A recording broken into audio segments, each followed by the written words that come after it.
माऊली. लेखक डॉक्टर शिरीष भावे. वाचन दत्ता सरदेशमुख. माऊली.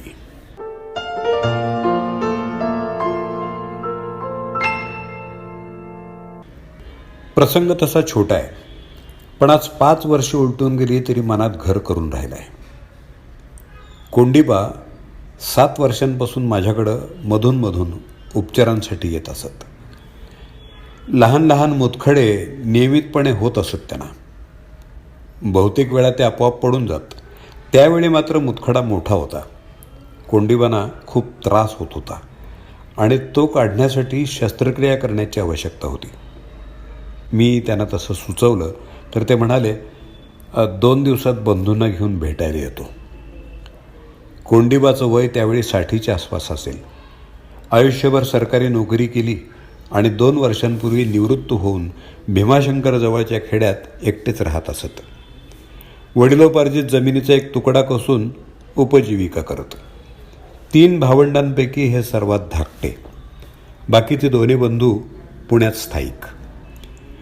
कोंडीबांचे बंधू म्हणाले, गरज असेल तर शस्त्रक्रिया करण्याची आमची तयारी आहे.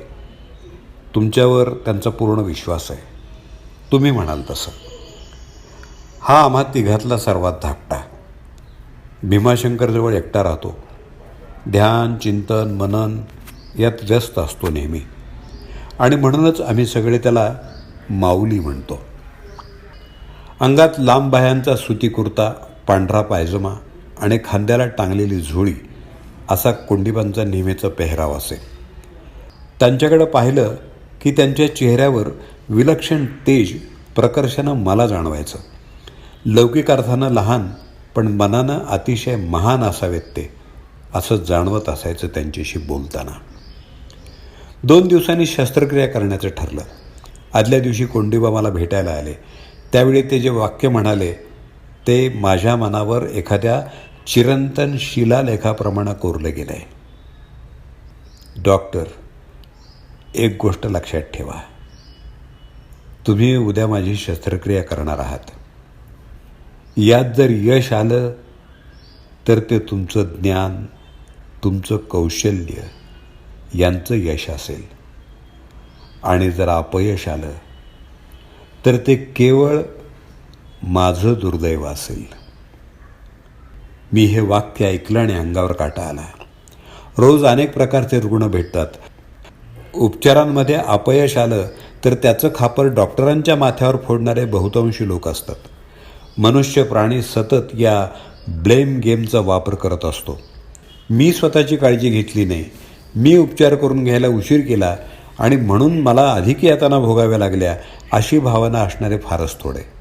आणि इथं एक अतिशय साधा सामान्य शेतकरी आपण होऊन म्हणतो, यश हे तुमचं, अपयश हे माझं. कुठून आली इतकी विनम्रता, इतकं समर्पण, इतकी प्रगल्भता त्यांच्यात? कोंडीबांची शस्त्रक्रिया व्यवस्थित पार पडली. त्यांच्या बंधूंना मी माझ्या कक्षात बोलावून घेतलं आणि कोंडीबा काय म्हणाले होते ते त्यांना सांगितलं. त्यांचे डोळे पाणावले. मला म्हणाले, तुम्हाला सांगितलं होतं ना मी, ते माऊली आहेत. त्यांच्या पायाचं तीर्थ घ्यावं इतरांनी. बेताचं शिक्षण, जुजबी नोकरी, पण जगात येताना कुठून तरी दैवी आध्यात्मिक देणगी घेऊन जन्माला आला येतो. कोंडीबांना घरी पाठवताना मी म्हटलं, वर्षातून एकदा तरी सहज भेटायला येत चला. तुमच्या शेतातल्या मातीतली भक्ती आणि भीमाशंकरच्या तीर्थस्थानातली आराध्य आत्मिक स्पंदनं पोचवत चला आमच्यापर्यंत. कोंडीबा सुखावून हसले आणि म्हणाले, येत जाईन की नक्की.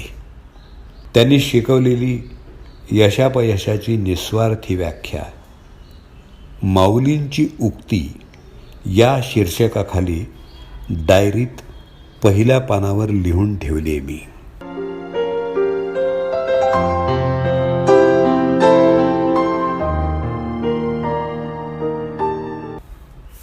माऊली. लेखक डॉक्टर शिरीष भावे. अभिवाचन दत्ता सरदेशमुख. Mobile number 8329730730 186